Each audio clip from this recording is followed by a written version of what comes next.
User joined your channel. Yo, Et salut Vossi, comment vas-tu? ça va bien et toi? Ça va bien. Ouh là là, t'as l'air un petit peu frustré. Qu'est-ce qui t'arrive? Non, non, non, ça va, ça va. J'étais au fond, je me faisais bien chier, attendez, je suis sur Ah, l'interview, tranquille. bah voilà, ça fait plaisir. Bon bah déjà, merci d'avoir réaccepté l'invitation. Ça fait plaisir. Euh, Avec parce, plaisir, avec plaisir. parce on t'avait déjà entendu. Pour diverses raisons, on n'avait pas pu mettre la vidéo sur YouTube. Donc là, on va faire une pierre deux coups finalement. On va faire d'une pierre deux coups. Alors bon, tu commences à connaître un petit peu, hein, donc je vais te poser quelques questions, tu pourras y répondre donc comme bon te semble, finalement, tu auras carte blanche, et à la fin, je te poserai des questions qui ne seront plus de moi, mais plutôt des viewers. Alors, donc vous aussi je rappelle, hein, qui joue Druide Équilibre, comme moi, donc on est deux Druides d'Équilibre actuellement chez From Scratch, donc évidemment, j'aurai sans doute mon mot à dire, dans le bon ou dans le mauvais sens, on verra bien. Est-ce qu'on est d'accord ou pas sur certains points? C'est aussi ça qui sera intéressant. Alors, moi je vais commencer très vite, je vais commencer très très vite pour par les bases de la base. Donc, on est d'accord qu'on a fait trois tests, tu as fait les trois tests avec nous, hein, là déjà Ouais. depuis le début, voilà. Donc je rappelle, c'était les deux derniers tests en cours, c'était Nintendra et Scorpion, qui étaient pour l'une, Nintendra, un boss très mono-cible, avec finalement peu de déplacement, mais ça on reviendra dessus.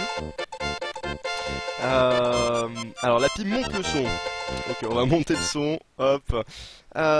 Donc Nintendra qui était un boss très mono-cible et donc à côté Scorpion qui était un boss très très multi-cible. D'ailleurs, enfin, c'était vraiment de la grosse AOE. Hein, c'était pas du cleave, c'était pas du passif, c'était vraiment de la grosse AOE. Donc ces deux boss, donc les deux derniers boss qu'on a pu tester, qu'est-ce que t'en as pensé? Hein, on a eu ton avis sur Ursoc qui était un boss simple mais efficace, mais vraiment très simple.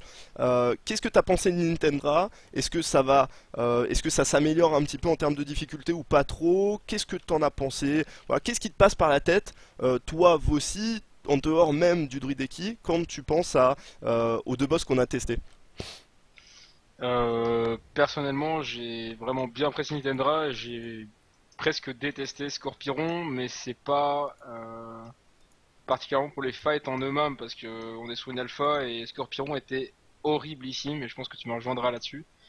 Pour tout d'auteur, a priori, et même pour n'importe quel caster, même dans le sens large, parce que bah, on peut pas target les cibles correctement en fait, et c'est juste infâme. Il y avait beaucoup de drops sur Scorpion, du coup Nintendra moi j'ai vraiment apprécié et c'était fluide. Et je pense que par rapport à Ursoc c'était bien mieux quand même. Ça reste un combat pas très compliqué, mais en fait j'ai bien aimé le fight. Mais ça reste simple et au niveau des niveaux de la salle, c'était pas la folie non plus quoi. Genre le boss était vraiment beau, la salle était pas dingue pour le coup. Ouais, je, je- Et voilà. ouais, c'est vrai que je te rejoins un petit peu, hein.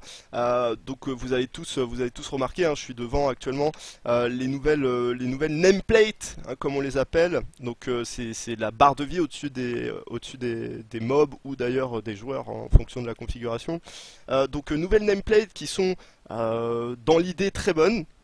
Dans l'idée très bonne, mais c'est vrai que sur un fight comme Scorpion où il y avait combien de mobs en même temps? Je sais pas, il y avait 10 mobs en même temps, paquets l'un Ouais, sur plus ou l'autre. moins Ouais. ouais, par rien comme Ouais, ça. c'est quelque chose comme ça. Donc 10 mobs paquets l'un sur l'autre et c'était complètement impossible de targeter ce qu'on voulait. C'est-à-dire que c'est pas possible. Alors attends. Hop. Donc c'était pas possible. Donc je te rejoins là-dessus. En tout cas, c'était assez embêtant.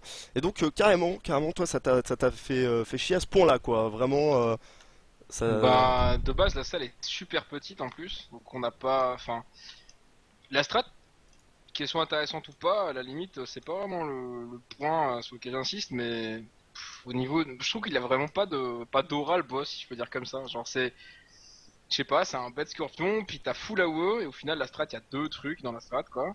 Et j'espère que le fight va changer parce que pour le coup, je trouve ça un peu dommage cette phase. Justement, on est censé full DPS qui dure 10 secondes, et en plus, il y a encore plein d'AD pendant cette phase.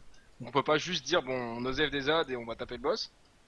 Donc, ouais, franchement, moi, j'ai vraiment pas aimé ce test. Après, bah, je l'ai fait, Ouais, voilà. et on n'a pas été très mauvais dessus. Au final, on a cherché à faire pas mal de choses, mais moi, la salle m'a dérangé vraiment, et le fait que, bah, c'était. Donc vraiment injouable pour moi. Je dirais ça comme ça, injouable. Ok. De manière générale, ça te donne toujours aussi envie d'être à Légion ou peut-être un peu moins? Enfin, ça t'a quand même chauffé de manière générale, même si voilà, t'as eu ce petit problème technique qui finalement se réglera d'une façon ou d'une autre quand le live sera là. Ça te motive un petit peu Légion? T'es motivé par le jeu? Moi ouais toujours. Hein. Bah, de toute façon Ouais. chaque test, même si le dernier était pas ouf ouf, le dernier boss, chaque test je le prends bien et bah j'aurais espéré qu'on puisse jouer le Moonkin correctement. Bon c'est un peu buggé mais voilà ça va. Oui si ça me donne toujours envie de jouer à Légion et surtout que bah, c'est des boss de début de palier entre guillemets. On n'a pas encore vu les boss qui sont vraiment techniques etc. qui seront bien après et du coup j'ai vraiment hâte de les voir ouais. Ok, ok. Bon, voilà, on a parlé un petit peu de ton avis hein, général sur, donc sur ces boss qu'on a pu tester, Nintendra et Scorpion, deux boss donc très différents hein, l'un de l'autre. Là, donc on va parler un petit peu du Druideki. Alors, comme je le disais, évidemment, on en a beaucoup parlé, toi et moi de manière générale, donc je connais un petit peu ton point de vue. Pour rappeler un petit peu hein, à tous ceux qui nous regardent, à l'heure où cette vidéo est tournée, à l'heure où on vous parle, il y a deux, trois choses qui sont alors buggées, je ne sais pas, mais qui sont incohérentes. Hein. On est sur un patch qui a complètement changé l'incarnation. Je te laisserai y revenir dessus plus en détail, mais c'est juste pour parce que à mon avis on va en parler, ça va ressortir un petit peu. L'incarnation, à l'heure où j'écris ces lignes, n'est plus une incarnation seule, d'accord? L'incarnation remplace l'alignement céleste, qui est votre principal CD, sur donc la ligne 75, là, ce que je vous montre, et au level 100, on a toujours le Collapsing Star, dont on va aussi revenir dessus, parce que qui est un sort vraiment excellent. Donc, et le Collapsing Star au niveau 100 on l'a toujours, mais lui aussi remplace l'alignement céleste. Et du coup il y a un conflit d'intérêt actuellement entre ces deux sorts, et on ne sait pas du tout comment ils vont le corriger. Est-ce que même ils vont le corriger? Mais moi je suis intimement persuadé qu'ils vont le faire. D'ailleurs, t'en penses quoi? Tu penses que ce sera corrigé ou t'as vraiment l'impression que c'est intended, donc c'est voulu ce qui se passe là avec cette incarnation et tout ça... Bah, ce dont tu avais parlé la dernière fois, je sais pas si tu l'as déjà dit sur ton stream, mais je pense que l'idée de mettre le Stellar Drift sur la ligne 75 et de passer l'incarnation sur le Stellar Drift, là où il est actuellement, c'est, je pense, le plus logique. Là, comme ça, je le vois pas du tout comme ça. Ça voudrait dire qu'on aurait, enfin, ça serait, ça serait insane. Ouais, c'est ça. Genre, à terme, ça serait insane. Mm. Incarnation plus Collapsing Stars, c'est inenvisageable. Enfin, à moins qu'ils changent les chiffres, évidemment, mais Ah, alors c'est moi, je le vois pas inenvisageable de comme ça. mettre les deux en même temps. Non mais moi c'est pas ça moi qui me pose souci. Enfin c'est vraiment ce fait que tu prends l'incarnation, t'as plus que deux choix dans la ligne 100. Moi c'est ça qui m'embête. Tu vois, sans même parler du fait que peut-être que potentiellement on pourrait avoir l'incarnation et le Collapsing Star, mais ça effectivement comme tu l'as dit ça me paraît peu envisageable. Ou alors j'annonce l'Eki, le nouveau démoniste de C'est ça. Légion. Mais moi, c'est surtout si ça restait en l'état, en tout cas en termes de choix, et qu'on puisse pas prendre l'un ou l'autre, et que ça resterait sur la ligne 75 l'incarnation, c'est vrai que ce serait, enfin, en termes de gameplay, d'amusement, enfin, tu n'as le choix du coup qu'entre deux talents en fonction d'un autre talent au lieu de trois. C'est un petit peu dommage. C'est un petit peu dommage. Mais ce serait, enfin, ça serait même encore pire que ça parce que, bah, faut savoir que le Moonkin actuellement il bouge déjà pas beaucoup. On peut pas vraiment se permettre de courir dans tous les sens. Donc la Collapsing Star qu'elle soit à 2 minutes c'est pas si mal parce que si ça avait été à 3 minutes bah ça veut dire que ta phase de burst t'as vraiment intérêt à être très très bon dessus et à pas bouger du tout. Donc encore pire que les 2 minutes qu'on a là maintenant. Et si on a incarnation plus collapsing, ça voudrait dire que notre collapsing passe à 3 minutes du coup. Enfin où je comprends pas bien le truc alors. Et je sais pas trop. C'est en tout cas voilà pour en avoir, enfin si je vous en parle aujourd'hui, c'est pour bien vous mettre en tête hein, que l'alpha, bah, c'est une alpha, qu'il y a beaucoup de choses qui vont changer, et que le Moonkin, dans une future vidéo peut-être, on en parlera peut-être de manière différente. Bref. On va rentrer dans le détail, hein, on va rentrer dans le détail. On s'était aperçu aux alentours de différentes interviews, de différentes réflexions, que de manière générale, on avait, et toutes les classes, perdu pas mal d'utilité pour un raid, hein, c'est-à-dire que ce qu'apporte une classe en raid est de moins en moins important, sauf pour certaines classes qui font en fait finalement office d'exception. Qu'est-ce que toi tu penses du Moonkin en termes d'utilité en raid? Est-ce que tu penses que le Moonkin a une utilité? Tu peux nous comparer ça par exemple avec Warlord of Draenor, hein, sans souci. Est-ce que tu trouves que le Moonkin là, sur les différents tests que tu as fait, est utile? Est-ce que tu penses qu'il apporte quelque chose de plus que ce qu'il est, son DPS, etc. Et selon toi, qu'est-ce qu'on a perdu d'important? Qu'est-ce que tu penses de l'utilité du Moonkin en raid là? Euh... Objectivement, si je dois résumer, je pense que c'est pas une classe utile en raid. Maintenant je vais développer sur les points, mais ça reste une classe solide par contre. Genre, C'est on vrai. va avoir certainement la Guardian Affinity, on va être presque obligé de prendre parce que la Restoration Affinity est pas envisageable en raid, rien que par le fait que t'es obligé de démorph, juste ça. C'est déjà pourri dès le départ. Et bon, 10% de dégâts en moins surtout, c'est quand même pas dégueulasse du tout. C'est quoi, c'est 10%, ouais, 10% de dégâts en moins. Ouais. Après, moi, ce qui me gêne un petit peu, c'est déjà le choix sur la ligne 2, Renewal ou Displacer Beast. C'est un petit peu chiant parce que sur des fights où on va prendre très très cher, on va être presque obligé de prendre le Renewal. Et du coup, en mobilité, on aura zéro, plus de sprint, plus de blink. Limite passer en forme de chat au forcing, mais bon, c'est pas dingue. Plus de ruée, lol. Surtout Pour le finalement. raid, objectivement, Ouais. voilà La quoi. ruée, c'est sans doute. Enfin, moi, je sais que je le vois comme le plus gros coup de poignard dans le dos entre guillemets. Enfin, en termes de perte d'utilité, je pense que la ruée, c'est le. À mes yeux, en tout cas, c'est le symbole de cette perte d'utilité générale. Je Ah sais pas bah comment ouais. tu le vois. Enfin, la ruée, c'est quand même un sort Ah bah c'est un emblématique. DPS des raids, hein, Ouais. évidemment, non mais c'est sûr, hein. Il le donne aux chamans du coup en fait, enfin entre guillemets. Mm. Il y a le feral qui va l'avoir et puis bon les chamans qui auront une pseudo ruée quoi. Ouais. Ouais. Et... Ok, donc pour toi, là, le druide, il va juste devoir sortir les crocs en termes de DPS pour se faire une place en raid, quoi. Oh Allez, bah bon. il a intérêt à être vraiment top dips du coup, hein. Ok. Vraiment parce que je vois pas ça, je vois pas comme on a pu stacker les Moonkin là sur HFC ou MBRF, je le vois pas du tout comme ça quoi. Ok. Très bien. C'est une vision que je partage plus ou moins. C'est vrai que l'Eki a énormément perdu. La question c'est de savoir à quel point ils vont pousser les affinités. Parce que je sais pas si tu t'es un petit peu renseigné au niveau des chiffres, des soins, mais c'est beaucoup plus fort. En tout cas, enfin, j'ai l'impression que c'est beaucoup plus fort que la Réjuve par exemple sur Warlord of Draenor. Enfin, je suis pas en train de dire que l'affinité heal va peut-être nous permettre de faire carrément une phase de heal, mais en tout cas, enfin c'est une Réjuve vraiment très forte, j'ai l'impression qu'on a le droit avec des instants. Qui sait, peut-être que on pourra faire un demi-heal, je sais pas. Tu penses que Bah ce sur serait des inenvisageable? éventuellement sur des boss avec des phases particulières, admettons un boss où bah, il va prendre pendant 30 secondes 75% de dégâts en moins et il va faire une AOE de malade sur le raid, bah là ouais, il y aura une utilité. Mais si on doit continuer à DPS etc. en même temps, Ouais, du c'est coup sûr, ça là ruine, c'est. enfin tu dois passer pur heal, c'est-à-dire que t'as plus le choix.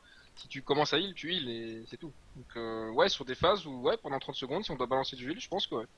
Mais c'est tout, Ok. à mes yeux. Euh, bon, on va passer à la suite. On va passer à la suite et donc justement, on va parler de ces. Alors, on va pas parler de chiffres à proprement parler. Enfin, on peut en parler, mais on est sur une alpha, ça va changer, etc. On va parler, avant de parler de chiffres, on va parler de potentiel. D'accord, on a fait deux fights, hein, donc Nintendra et Scorpion, très mono, très multi. J'aimerais déjà que tu nous détailles un petit peu, que tu nous détailles tout simplement le potentiel. Donc hypothétiquement, si les chiffres se stabilisent, qu'il y a une certaine égalité, est-ce que le Druideki va être polyvalent finalement? Est-ce que le Druideki va réussir à faire sa place en termes de DPS sur du multi, sur du mono? Est-ce que c'est mieux qu'Awood? Qu'est-ce que tu penses là du potentiel? Parce que je sais que tu as en plus accessoirement joué d'autres classes sur l'alpha. Qu'est-ce que voilà, est-ce que tu penses que le Druideki là, il a un fort potentiel? Pourquoi? Voilà, tu le vois comment tout ça? Là, comme ça, tout de suite sur l'alpha, avec, bah, on peut le dire zéro stuff, plus ou moins. Enfin, on a pas de stats comparé à ce qu'on pourra avoir plus tard. C'est polyvalent. On peut se permettre en changeant les talents d'être bon en multi et bon en mono. Seulement, moi, je le vois plutôt en mode, on va devoir s'orienter sur un des deux aspects du gameplay. Parce que le problème, c'est que effectivement, tout dépendra de est-ce qu'on joue avec Collapsing Stars ou pas. Maintenant, je vois mal ce talent-là être obsolète dès le départ, étant donné qu'ils viennent de l'implémenter. Ce serait dommage même, parce que c'est un talent qui est plutôt intéressant, même si ça nous oblige à rester perma, poteau, sans bouger. Mais si on se rend vers Collapsing Stars, on doit partir sur de la Haste Mastery plus que de la Mastery Haste. Et par contre, sur du multi, ça sera l'inverse. On sera obligé de faire plutôt du Mastery Haste que l'inverse. Donc, par rapport à WOD, c'est ça qui change en fait. C'est qu'à WOD, la Mastery était bien et en mono et en multi. Ce qui n'est plus le cas maintenant. La Mastery est presque orientée purement. Enfin, Alors, purement multi-cible, je dirais pas, mais moins utile en multi. Hein, si tu en prends mono, Collapsing Star, voilà, c'est ça. parce que Exactement. si on prend pas Collapsing Star, la Mastery c'est une très bonne Ça stat. sera bis et on jouera Voilà, du c'est coup ça. enfin on sera très bon et en mono et en multi du coup. Ok. Donc toi, là, pour les tests que tu as fait, donc c'est multi, c'est bien. Je sais que par exemple sur Warlord of Draenor, les fights comme Scorpiron, on n'était pas très fort. Hein, je pense à Xul'Orak, je pense à Manoroth, ces fights où Yes. on n'est pas excellent. Alors on est bon parce que le boss on le crush et tout, mais tout ce qu'il y a à côté, on n'est pas forcément excellent. Comment Enfin, qu'est-ce qui fait qu'on est fort sur Scorpion si on l'est? C'est quoi là dans les t'avais pris quoi comme talent et qu'est-ce qui fait que qu'est-ce qui a changé par rapport à Warlord of Draenor pour qu'on soit bon sur ce genre de fight?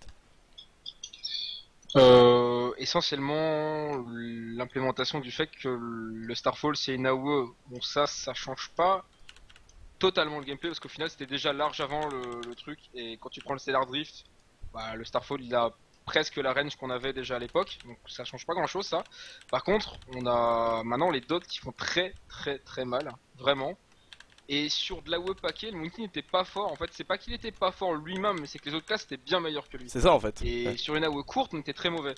Là maintenant, plus les cibles sont paquets et plus on fera mal parce que un Sunfire AOE sur DC plus Starfall par-dessus, ça devient insane quoi. Ouais, Vraiment, ça les pique, dégâts hein. des dots sont insane. Ouais. C'est ça la grosse différence. Moi, je te rejoins sur ça. La grosse différence là qu'on peut noter, alors qu'on peut noter d'ailleurs pour à peu près toutes les classes.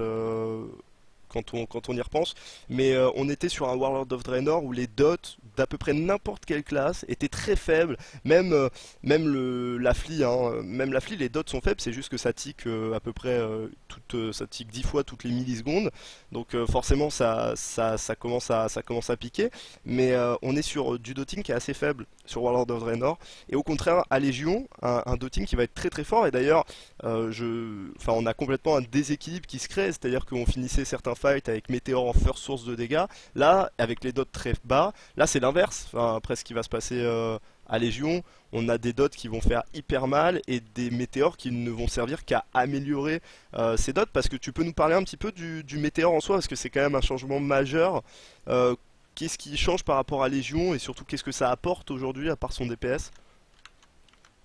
Ben, le Starfall maintenant, l'effet de base du Starfall, c'est d'augmenter les dégâts des dots présents dans le météore de X%. On C'est peut ça, augmenter avec la avec maîtrise. la maîtrise, voilà. Et donc, du coup, sur des fights, enfin, comment expliquer ça? C'est-à-dire qu'avant, un Moonkin sur un fight comme Chromog, je sais pas si ça parle aux gens, mais par exemple les mains qui étaient fort écartées, le Starfall était très fort. Du coup, bah, parce que les autres classes pouvaient pas vraiment lutter contre ça. Nous, on pouvait juste mettre un spell et ça s'étiquait dans tous les sens.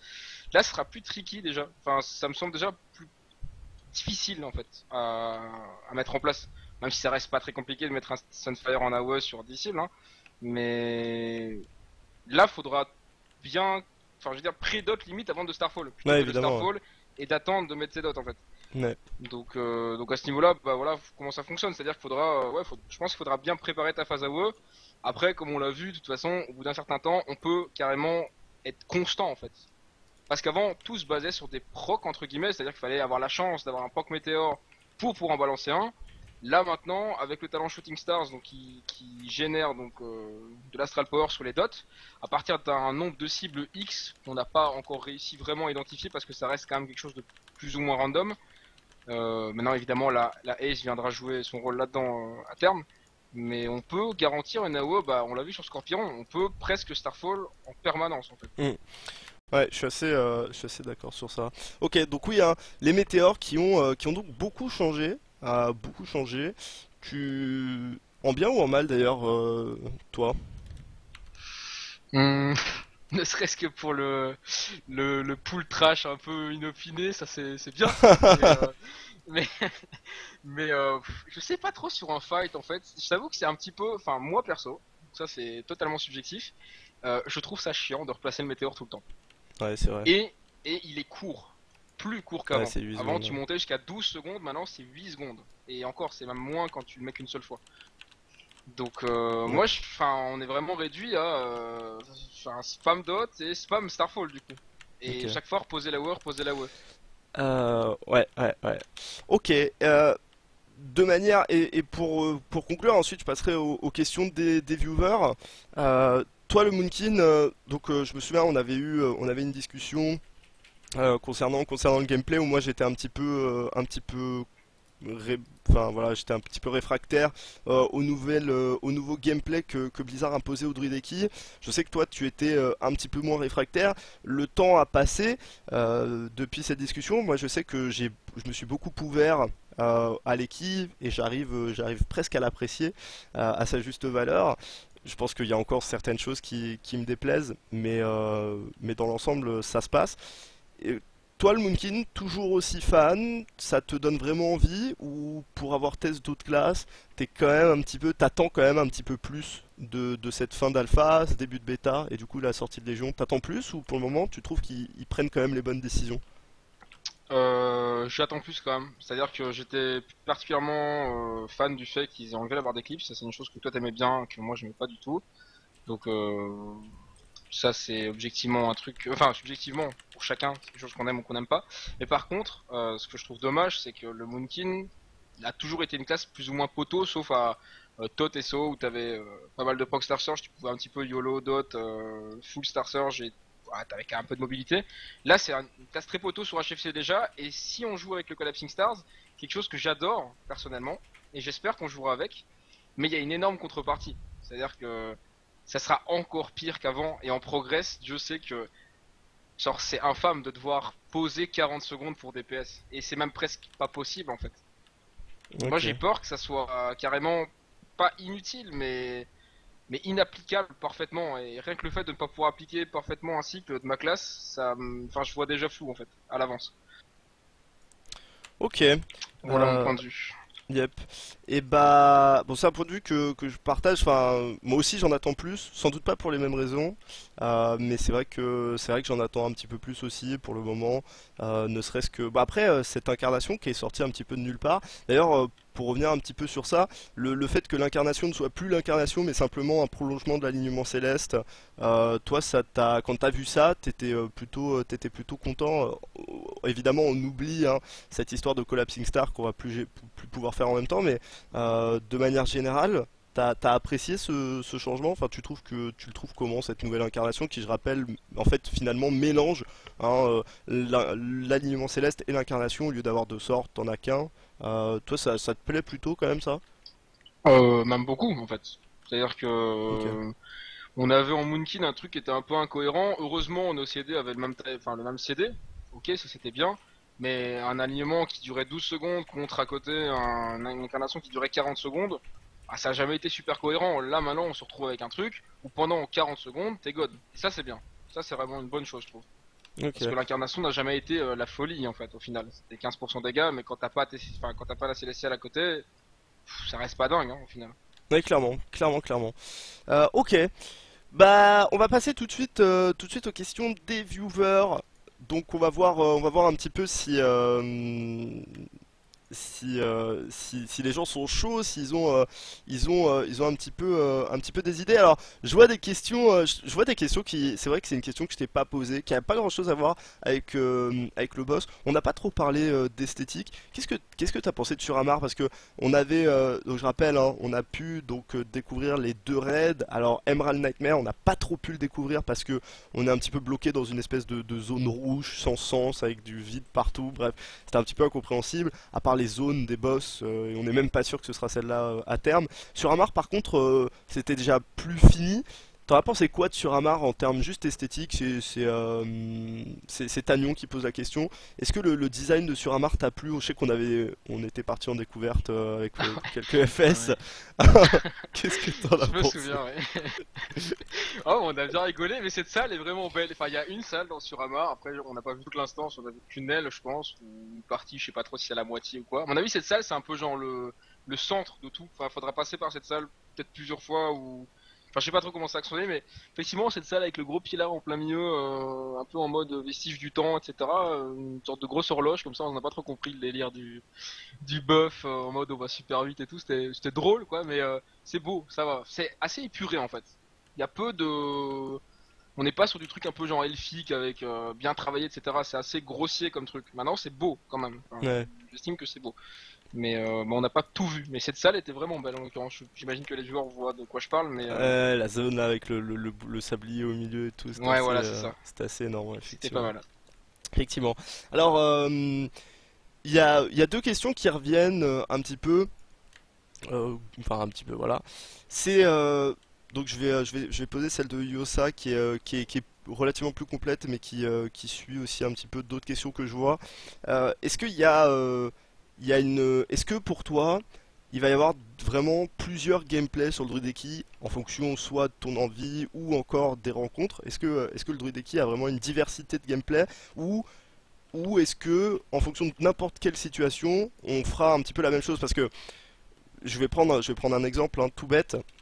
Le trinket d'Archimonde qui est sans doute le trinket qui a permis au Druideki, enfin c'est la pièce qui a permis au Druideki de s'en sortir dans des situations où le choix était trop. Enfin, où choisir entre Météor et Star Search n'avait quasiment presque pas de sens dans certaines situations. Là, on n'avait plus à choisir, mais ça a rendu le gameplay unilatéral. Enfin, on n'avait pas d'autres gameplay. On a toujours le même gameplay, qu'on soit en mono, multi, c'est passé toujours la même chose. Est-ce que à Légion, t'as l'impression que ça se diversifie un peu plus et qu'il va y avoir vraiment plusieurs façons de jouer, ne serait-ce qu'à grâce à l'artefact peut-être, ou est-ce qu'à ton sens, on restera quand même sur quelque chose d'assez identique en fonction des fights, même s'il y a un peu d'AOE, mais globalement ce sera toujours à peu près la même chose? Comment, enfin je sais pas si tu vois un petit peu. Ouais, ouais, je vois très bien ce que tu veux dire. Bah, on va dire que ce sera pas vraiment à notre appréciation, il faudra faire ce qui est le plus opti évidemment. Donc en mono, bah on verra bien entre l'incarnation et la Collapsing Stars, ce sera certainement l'un des deux de toute façon. On n'aura pas vraiment le choix et en fonction de ce qui est le plus OP pour le progress, dégâts et on verra avec les stats aussi éventuellement. Ça on n'aura pas le choix. Donc en mono, bah voilà, je nous vois soit à l'incarne, soit à la collapse. De toute façon c'est les deux seuls choix qu'on ait. Et par contre, effectivement, comme tu dis, bah, dans tout WoD en fait au final, on a toujours eu les mêmes talents presque. Enfin, la Balance of Power, on l'a pris une fois pour troll un peu sur Brakensport, voilà. Mais c'est vrai que c'est une des rares classes qui ne change jamais de talent. Et ça fait du bien de pouvoir avoir deux gameplays différents avec deux sets de talents différents effectivement. Parce que le Shooting Stars, enfin la ligne de génération d'Astral Power entre Astral Communion et Shooting Stars, parce que le Blessing of the Ancient, on en a parlé tous les deux, et il faut qu'il le modifie pour que ça soit vraiment bien. Donc pour l'instant c'est pas vraiment une option tout à fait envisageable, ou en tout cas pas avec le stuff qu'on a. Donc avec de la haste éventuellement plus tard, pourquoi pas. Euh, mais du coup, faut changer entre Shooting Stars, Astral Communion, entre du mono, du multi, et bah, pour l'instant, en tout cas, c'est comme ça, mais on verra à terme comment ils vont changer les talents, mais entre Collapsing Stars et Stellar Drift en mono, multi aussi. Donc moi je trouve ça vraiment bien et ça me fait penser un petit peu aux démos qui ont double spé, genre Destru pour la WE, Afi pour le mono, actuellement, je veux dire, évidemment. Ouais, Pouvoir avoir deux gameplays différents Moonkin, c'est vrai que c'est cool parce que c'est une des choses qui fait qu'actuellement j'ai pas vraiment envie de jouer mon main entre toi et moi. ok. Ça me dit vraiment pas. Et ok. Alors on va finir sur une question et demie. On va finir sur une question et demie. Donc il y a Promo Champi qui demande est-ce que actuellement sur l'alpha on est une classe avec un vrai cycle ou est-ce que on est vraiment sur de la priorité parce que c'est vrai que j'ai l'impression qu'à Warlord of Draenor, autant à Mist of Pandaria, pour ceux qui ont connu le Druideki, c'était du spam intensif, on pouvait parler de cycle du coup, totalement. À WoD, j'ai eu l'impression on pouvait parler de priorité, pardon, sur Mist of Pandaria. À WoD, j'ai eu l'impression qu'on était un petit peu plus cyclique, c'est-à-dire que bah, même si tu avais un proc éruption stellaire, si derrière t'avais des buffs déjà d'éruption stellaire, bah c'était plus un cycle qu'une priorité, j'avais l'impression. Arrête-moi si je me trompe, évidemment, ou si tu Non, le penses pas. c'est ça. Oui, non, mais c'est ça. Est-ce que à Légion, ça change ou pas vraiment? Est-ce que ça change par rapport à Légion?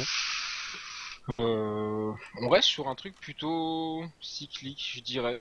Parce que au final, bah, comme on a dit tout à l'heure en AOE, tu vas devoir spam dot plus météore chaque fois que tu as 60 d'Astral Power et ce sera ça tout le temps. Dès Hmm, l'instant il y aura de l'AOE. je suis assez d'accord. Et par contre en mono, tout dépend de si oui ou non on joue sur de la Collapsing Stars. Parce que si on doit jouer sur Collapsing Stars, il y aura toute une préparation qu'on n'a jamais connue en Moonkin actuellement. Bon, mis à part, voilà, avant on castait une petite Astral Communion pour être en lunaire au moment du burst, mais c'est pas, ça prenait une seconde quoi. Là maintenant, il faudra toute une préparation, et je parle évidemment au milieu du pool et aussi au pool même en fait, parce que Hmm. jouer avec la Collection Stars nous oblige à monter en full moon, être à 100 avant de le lancer, etc. Après, une fois qu'on l'a lancé, objectivement, ça reste un petit peu retard quand même, hein, au niveau du spamming Lunar Strike, c'est pas Yep. fou quoi. Ouais, forcément, Voilà, forcément.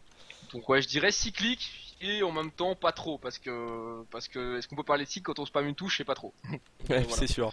Ouais, je rejoins un petit peu ça. C'est vrai que c'est un petit peu monotouche quand on est là pour essayer de générer à mort et tout. C'est un User petit peu joined your monotouche. channel. Mais pour le reste, c'est plutôt. Enfin, je rejoins tout ça. Donc, alors, par rapport à la. Donc, et dernière question, en fait, je vais juste te poser une dernière question et puis on te laissera là. Euh, User left your est-ce channel. que, est-ce que le Moonkin finalement c'est cool à jouer? Euh, Si on joue au collapse, ouais. Voilà ce que je vais à dire. Ok, ok, bah écoute, une bonne fin de réponse. Nous on va s'arrêter là. Merci en tout cas d'avoir réaccepté l'invitation.